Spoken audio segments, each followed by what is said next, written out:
Prime minister Modi ji, Prime Minister Modi, Shri Narendra Prime Modi, Minister Modi, जिनके हजारों वादे अगर इसी प्रकार से महंगाई बढ़ती गई तो गरीब क्या खाएगा? आज झूठ बन चुके हैं। 70 रुपए पाव है, 80 रुपए पाव उतरेगा, क्या खाएगा आदमी? जिनकी स्मार्ट सिटी बने आज फेलियर बन चुकी है। हमारे हिसाब से तो कुछ नहीं हुआ। लोगों का ट्रस्ट टूटा है शर्म की बात है, सरकार की शर्म आनी चाहिए। और ना जाने कितने ब्रिजेस टूट गए।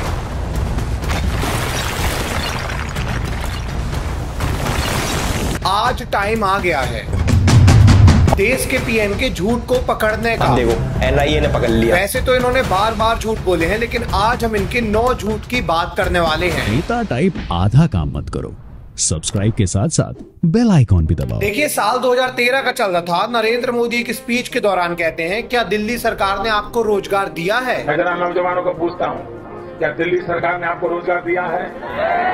पूरी ताकत से बताओ, रोजगार दिया है? आपके गांव में किसी को दिया है?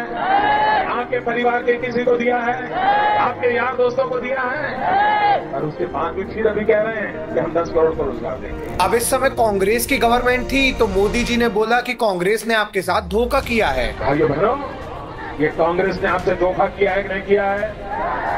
कांग्रेस ने आपसे धोखा किया है कि नहीं किया है? इन्होंने बोला कांग्रेस को हटाओ, हमें लेकर आओ तो हम आपको जॉब्स देंगे। आपसे वादा तोड़ा, उनसे नाता तोड़ो, ये मैं आपको कहने के लिए आया हूँ। वेल, बाद में 2014 का समय आया, इलेक्शन आया और मोदी जी इस बार इलेक्शन में जीत भी गए।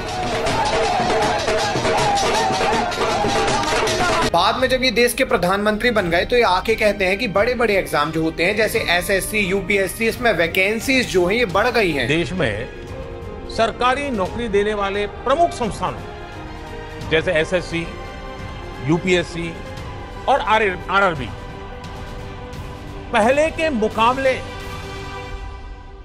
इन व्यवस्थाओं के माध्यम से ज्यादा युवाओं को नौकरी दी है। अब वैकेंसीज बढ़ गई है, इसका मतलब कि जॉब का नंबर ऑटोमेटिकली बढ़ गया है। अब मोदी जी ने बोल तो दिया कि वैकेंसीज यहाँ बढ़ चुकी हैं, लेकिन एक्चुअली में वैकेंसीज मोदी जी के आने के बाद घटने लग गई। सबसे पहले आप देखोगे एसएससी सीरियल वैकेंसी ट्रेंड 2012 में जहां हमारी 16,000 वैकेंसी थी, 2013 में भी 16,000 वैकेंसी थी, 2014 में भी 15,500 कुछ वैकेंसी थी, वो 2015 में घट के 8,000 रह गई। 2016 में फिर हमारे पास 10,000 वैकेंसी थी, 2017 के अंदर फिर 8,000 वैकेंसी, 18 के अंदर 11,000 वैकेंसी, 2019 के अंदर 8,000 वैकेंसी। तो ये आप देखोगे जहां 12, 13, 14 में ज्यादा वैकेंसी थी, 15, 16, 17, 18, 19 में लगातार 10,000 की 8,000 की रेंज में हमारी वैकेंसीज रही। इवन एसएससी तो अब छोड़ ही दो, बैंकिंग जैसे जॉब तक के लिए अब वैकेंसीज बहुत ज्यादा कम हो गई हैं और ड्रास्टिकली नंबर इनका नीचे गया है। बैंकिंग का एक बहुत बड़ा एग्जामिनेशन है और अच्छी पोस्ट होती है ये भी। 2013 के अंदर जहां इसके अंदर 21,680 वैकेंसी थी, 2014 के अंदर घटा के 16,000 कर दी गई, 15 के अंदर 12,000, फिर 16 के अंदर 9,000 कुछ है, फिर 17, 18, 19 और 20 लगातार चारों सालों के अंदर आपकी वैकेंसी 4,000 के आसपास ही रही हैं।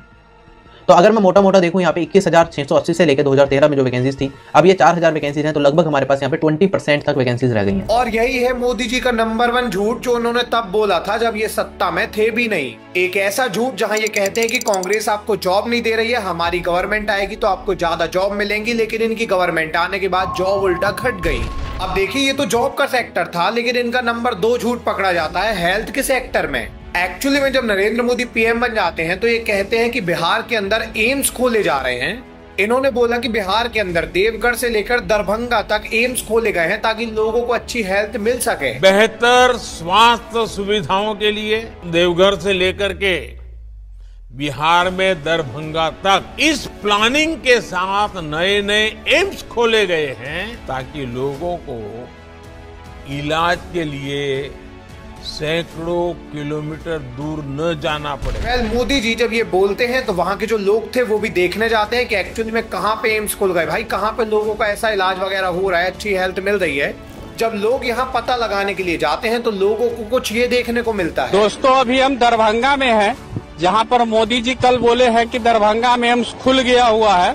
तो हमारे पीछे देखिए, यही दरभंगा का एम्स है और वो सामने बिल्डिंग दिख रहा है ना, उसमें इलाज होता है। 750 बेड का हॉस्पिटल है, ऊपर का वो बिल्डिंग जो दिख रहा है उसमें 750 बेड का हॉस्पिटल है और 1250 करोड़ रुपए का ये एम्स है। देखिए, इसी तरीके से 2014 में सत्ता में आने के बाद मोदी जी स्मार्ट सिटी का झांसा भी दे देते हैं। स्मार्ट सिटी बने, आवश्यकता अनुसार कहीं हेल्थ सिटी बने, कहीं स्पोर्ट सिटी बने, ये स्पेशलाइज सिटी क्यों न बने? भाइयों बहनों, अगर हम चाहें तो हम 100 नए शहरों का सपना आज देश की आवश्यकता के लिए कर सकते हैं। अब देखिए, इस बार इन्होंने झांसा बस नहीं दिया था, इन्होंने बोल दिया कि हर गांव को स्मार्ट सिटी बनाया जाएगा। इसके लिए इन्होंने प्रोजेक्ट भी लॉन्च किए थे और बोला था कि जो भी सांसद होगा, ये सांसद को क्या करना है कि एक अपने गांव को इसको गोद लेना है और 1 साल के अंदर उस गांव को स्मार्ट सिटी में तब्दील करना है। स्मार्ट सिटी का मतलब था कि उस गांव में कॉलेज, स्कूल वगैरह ये सब तो होगा ही होगा, साथ में वो गांव सिटी बन जाएगा, सिटी जैसे सारी व्यवस्था यहाँ पे होंगी। वैसे 2 शहर जो पास है उसके लिए एक ट्विन सिटी का कंसेप्ट हमने डेवलप करना चाहिए। बट इनकी पॉलिसी आने के 3 साल बाद इनकी सबसे मेन मंत्री जो है स्मृति ईरानी, उनके गांव में जब एक रिपोर्टर जाता है तो उसको ये देखने को मिलता है, हमारे हिसाब से तो कुछ नहीं हुआ। और न यहाँ कॉलेज है आसपास, हम बताओ लखनऊ जाते हैं पढ़ने, इतनी दूर। कितना दूर है लखनऊ यहाँ से होगा कितना 30 किलोमीटर। वेल, यही था मोदी जी का तीसरा झूठ जो हमने अभी अभी पकड़ा है। वेल, अच्छी बात यह है कि तीसरे झूठ के लिए मोदी जी ने काम करना स्टार्ट किया था, पॉलिसी लॉन्च कर ही दी थी, बट बाद में ये झूठ ही बन गया क्योंकि यहाँ पे कोई काम हुआ ही नहीं। वेल, अभी तक तो ये जितने झूठ बोल रहे थे ये बाहर के बोल रहे थे, लेकिन सबसे बड़ा झूठ तो इनकी लाइफ को लेकर ही ये बोलते रहते हैं। एक बार एक इंटरव्यू के दौरान मोदी जी कहते हैं कि इन्होंने 35 साल भीख मांग के खाया है। मैं 35 साल तक भिक्षा मांग करके खाया हूँ। कई बार ये आंकड़ा 40 साल बता देते हैं। करीब 40 साल मैंने भिक्षा मांग करके खाया है। मिला जुलाकर 35 साल या फिर 40 साल इन्होंने भीख मांगी है, इनको भी एग्जैक्ट वो क्लियर नहीं है। आप भी सोचते होंगे कि ऐसा क्यों, बट ये नंबर कितने ज्यादा सही हैं, आइए थोड़ा इसको देखने की कोशिश करते हैं। देखिए, अभी 2025 चल रहा है और 2025 सितंबर के महीने में मोदी जी की जो एज है वो 75 साल की हो गई थी। वेल, अभी ये 75 के हुए और यदि आप देखेंगे तो 2001 से सीएम बन गए थे गुजरात के और उसके बाद ये पीएम बने थे इंडिया के। इसका मतलब 25 साल तो इनको हो चुके हैं। जब ये सीएम थे उसके बाद पीएम थे, मतलब ये सत्ता में जब थे, टॉप में थे, तो ये भीख तो मांगे नहीं होंगे। वेल, इसके पहले यदि हम जाएं तो 1990 में बीजेपी की रथ यात्रा हुई थी। इस रथ यात्रा में यदि आप देखोगे तो एल के आडवाणी जी मेन रोल में थे, लेकिन नरेंद्र मोदी भी इनके साथ थे। इन्होंने इस रथ यात्रा को ऑर्गेनाइज कराया था और उस समय बीजेपी के लिए काफी काम कर रहे थे। 1990 से लेकर 2000 तक इन्होंने लगातार काम किया था, 10 साल। इसका मतलब यह है कि 1990 तक भी ये भीख वगैरह नहीं मांग रहे थे क्योंकि उस समय तो इन्होंने बीजेपी को ज्वाइन कर लिया था, वो भी फुल टाइम। बट 1990 से पहले भी यदि हम जाएं तो 1971 में इन्होंने आरएसएस को फुल टाइम ज्वाइन किया था और 1975 इमरजेंसी में इन्होंने काफी सारी स्पीचेस दी थी। इमरजेंसी में श्रीमती इंदिरा गांधी ने जब देश के लोकतंत्र पर ताले लगा दिए थे और लोकतंत्र के लिए एक संघर्ष चलता था, मेरी आयु तो बहुत छोटी थी, उस समय मुझे समाज के बहुत लोगों से मिलने का अवसर मिला। उस समय इमरजेंसी के खिलाफ लगातार बोलते थे, आरएसएस के फुल मेंबर थे, मतलब उस समय भी ये भीख नहीं मांग रहे थे। वेल, 1970 के पहले क्या हुआ ये जानने की जरूरत नहीं है क्योंकि 1950 का इनका जन्म है, तो 20 साल ही बचते हैं, मतलब इनका बचपना ही था उस समय। तो यहाँ से यदि हम देखने जाएं तो पीछे तक हमें 3-4 साल भी ऐसे नहीं मिलते कि इन्होंने भीख मांगे हैं। बट आज तक किसी को समझ में नहीं आया कि वो 35 या 40 साल कहाँ चले गए जब ये बता रहे हैं कि इन्होंने भीख मांगी है। वेल, ये था मोदी जी का 4th सबसे बड़ा झूठ, लेकिन इससे बड़ा झूठ तो ये विदेश जाके बोलते हैं। देखिए, एक बार की बात है जब नरेंद्र मोदी बाहर गए हुए थे विदेश दौरे पे और वहां पे इनको भारत को ऊपर दिखाना था। अब ये भारत को ऊपर कई तरीकों से दिखा सकते थे, बट इनको दिखाना था कि हमारे टर्म में भारत और ज्यादा ऊपर गया है। और अपने टर्म को बेहतर बनाने के लिए नरेंद्र मोदी विदेश जाके कुछ ये बोलते हैं कि हर 1 साल के अंदर भारत में आईआईटी और आईआईएम बन रहा है। भारत में हर साल एक नया आईआईटी और एक नया आईआईएम बन रहा है। बट एक्चुअली में ऐसा हुआ है क्या? दरअसल मानसून सत्र के दौरान राज्यसभा में शिक्षा मंत्रालय के राज्य मंत्री डॉक्टर सुभाष सरकार ने बताया है कि पिछले 5 साल के दौरान देश में कोई भी नया आईआईटी या नया आईआईएम नहीं खोला। वेल, ये तो झूठ इन्होंने पीएम रहते हुए बोला, ये 5th बिगेस्ट लाई भी है इनका।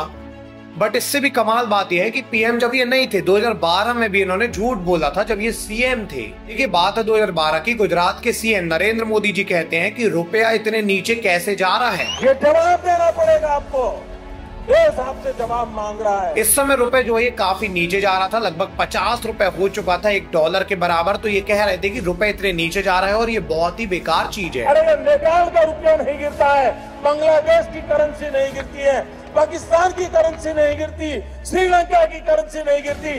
क्या कारण है हिंदुस्तान का रुपया पतला होता जा रहा है? इन्होंने बोला कि ऐसे ही रुपए नीचे नहीं जाता है, यहाँ पे कांग्रेस झूला कर रही है इसलिए रुपए इतना नीचे जा रहा है। ये ऐसे नहीं होता मित्रों, मैं शासन में बैठा हूँ, मुझे मालूम है इस प्रकार से रुपया इतनी तेजी से गिर नहीं सकता। इन्होंने यहाँ पे ये बोला था कि अगर हमारी गवर्नमेंट आएगी तो रुपए की वैल्यू बढ़ जाएगी, मतलब रुपए नीचे नहीं गिरेगा, वो लगातार ऊपर ही जाएगा। कमाल तो जब होता है जब मोदी गवर्नमेंट आने के बाद रुपए अपने लोएस्ट स्तर पे पहुंच जाता है। Indian rupee surprisingly touched a fresh all-time low. अब यदि आप देखेंगे तो $1 लगभग 90 रुपए का हो गया है, इतने नीचे आ चुका है रुपए का स्तर। बट आज मोदी जी इसके बारे में बात आपको करते नहीं दिखेंगे, क्योंकि इनको पता है कि उस समय मैंने झूठ बोला था, झांसा दिया था, एंड अभी इनका झूठ पकड़ा गया है, इसलिए उसकी बात ही नहीं करते। वेल, ये चीज इन्होंने 2012 में बोली थी और इसके जस्ट एक साल बाद 2013 में ये कहते हैं कि महंगाई एकदम पीक में पहुंच गई है। अगर इसी प्रकार से महंगाई बढ़ती गई तो गरीब क्या खाएगा? इन्होंने बोला कि कांग्रेस ने एक तो महंगाई को इतना बढ़ा दिया है, उसके बाद ये माफी भी नहीं मांगती। मैं यहाँ आया, देर से आया, तो सॉरी बोला कि नहीं बोला? आपकी क्षमा मांगी कि नहीं मांगी? इन्होंने ये भी बोला कि मनमोहन सिंह को इतना ज्यादा अहंकार हो गया है कि एक शब्द बोलने को तैयार नहीं है महंगाई के बारे में। उनका अहंकार इतना है, महंगाई के लिए एक शब्द बोलने को तैयार नहीं है। मरो तो मरो, आपका नसीब। वेल, बाद में इनकी गवर्नमेंट आ जाती है और आज यदि आप देखोगे तो हर चीज के रेट, पेट्रोल से लेकर गैस तक, हर चीज के रेट एकदम आसमान में है। इतनी महंगी क्यों मिल रही है? तेल इतना महंगा क्यों मिल रहा है? सिलेंडर इतना महंगा है। 70 रुपये पाव है, 80 रुपये पाव रहेगा, क्या खाएगा आदमी? हमारी तनख्वाह वहीं के वहीं पड़ी है और महंगाई बढ़ती जा रही है। अब यही जो सिलेंडर देख लीजिए, पहले 400 का था, आज 1200 का मिल रहा है। उस समय इन्होंने बोला था कि हमारी गवर्नमेंट आएगी तो रेट जो है ये घटेगा, आधा हो जाएगा, और रेट यहाँ पे सबका डबल हो चुका है। आज मोदी जी महंगाई की बात नहीं करते हैं और इनके पार्टी वाले तो बस यही कहते हैं। मोदी जी ऐसे ही कोई बात नहीं कहते, उसके पीछे कुछ न कुछ अर्थ उनका जरूर होता है। वेल, 2013 में ही जब बहुत ज्यादा मोदी जी स्पीचेस दे रहे थे तब ये एक चीज और कहते हैं, और ये कहते हैं करप्शन के बारे में। इन्होंने 2013 की एक रैली में बोला कि भ्रष्टाचार से मुक्ति चाहिए कि नहीं चाहिए। आप मुझे बताइए भाइयों बहनों, भ्रष्टाचार से मुक्ति चाहिए कि नहीं चाहिए? भ्रष्टाचार जाना चाहिए कि नहीं जाना चाहिए? हिंदुस्तान के हर कोने से भ्रष्टाचार जाना चाहिए कि नहीं जाना चाहिए? ये कहते हैं कि हमारी गवर्नमेंट आएगी तो करप्शन बिल्कुल जीरो हो जाएगा, एंड हो जाएगा। मैं ना खाऊंगा ना खाने दूंगा। और मेरा तो मंत्र है, न खाऊंगा न खाने दूंगा। इवन ये बस नहीं, बल्कि इनकी पार्टी को सपोर्ट करने वाले बड़े बड़े बाबा जैसे कि रामदेव बाबा भी कहते हैं कि अगर बीजेपी आएगी तो करप्शन बिल्कुल जीरो हो जाएगा। हमको भी भगवान ने धरती के ऊपर चुन के भेजा है कि जाओ बेटा, खाना धन लाओ, भ्रष्टाचार मिटाओ। बाबा रामदेव के हिसाब से बीजेपी के आने के बाद देश बिल्कुल तरक्की करेगा, करप्शन जीरो पे पहुंच जाएगा, और हर जगह जाके यही बोल रहे थे। आज यदि आप देखोगे मोदी गवर्नमेंट के आने के बाद तो देश की तरक्की हुई है या नहीं हुई है ये तो नहीं पता, लेकिन यहाँ पे बाबा रामदेव की तरक्की तो बहुत हो गई है। 2014 में बाबा रामदेव की नेटवर्थ 2000 करोड़ थी और आज बाबा रामदेव की नेटवर्थ जो है ये 60,000 करोड़ क्रॉस कर चुकी है। यदि मार्केट कैप की बात की जाए तो अभी 50 से 60,000 करोड़ के बीच में पतंजलि का मार्केट कैप रहता है। इसको आने वाले समय में पहले 1 लाख करोड़ और बाद में 5 लाख करोड़ ले जाने का लक्ष्य है। मतलब देश का तो नहीं पता, लेकिन रामदेव जी तो बिल्कुल ऊपर गए हैं। साथ में यदि हम करप्शन की बात करें तो इतने पीक में पहुंच गया है कि रोड बनते बनते पूरे मंत्री पैसे खा जाते हैं और रोड एक दिन के अंदर टूट जाती है।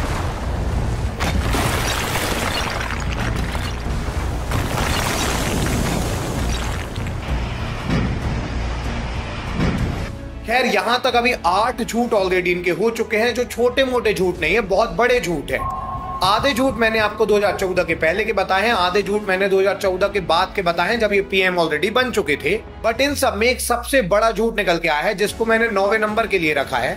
एंड ये जो इनका आखिरी झूठ है ये भी 2013 से है, जब एक बार ये कहते हैं कि पूरा ब्लैक मनी इंडिया के बाहर चला गया है। अगर ब्लैक मनी इंडिया में रिटर्न न जाए तो हर किसी के खाते में 15-20 लाख रुपए भी मिल जाएगा। इन्होंने बोला कि ब्लैक मनी रिटर्न आने से सबके खाते में 15 लाख रुपए तो ऐसे ही आ जाएंगे, हर एक पर्सन के खाते में। कांकेर के भाइयों बहनों मुझे बताइए, ये हमारी चोरी किया हुआ पैसा वापस आना चाहिए कि नहीं आना चाहिए?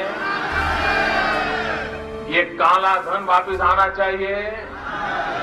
ये चोर लुटेरों से 1-1 रुपया वापस लेना चाहिए? इस रुपयों पर जनता का अधिकार है कि नहीं है?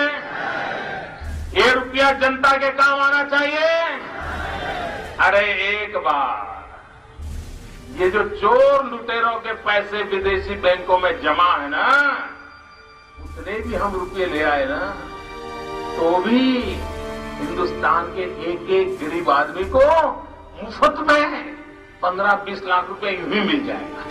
कितने रुपये?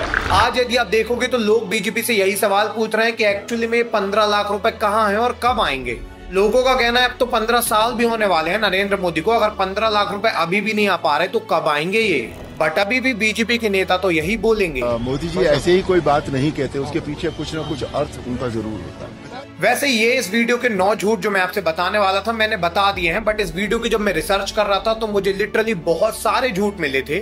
मुझे एक्चुअली में समझ नहीं आ रहा था कि कितने झूठ के ऊपर वीडियो बनानी चाहिए, इसलिए मैंने 9 के ऊपर बनाई। यदि आप बोलेंगे तो मैं इसका पार्ट 2 भी बना दूंगा। अगर आप इस वीडियो में 2000 कमेंट कर देते हैं तो इसके बाद में इसका पार्ट 2 निश्चित तौर पर बनाऊंगा। वेल, आपको अगर ये वीडियो पसंद आई है तो आपको रियलिटी ऑफ नरेंद्र मोदी की ये video, comeback of Rahul Gandhi की ये वीडियो जरूर से देखनी चाहिए। मिलेंगे किसी और वीडियो में, तब तक के लिए धन्यवाद।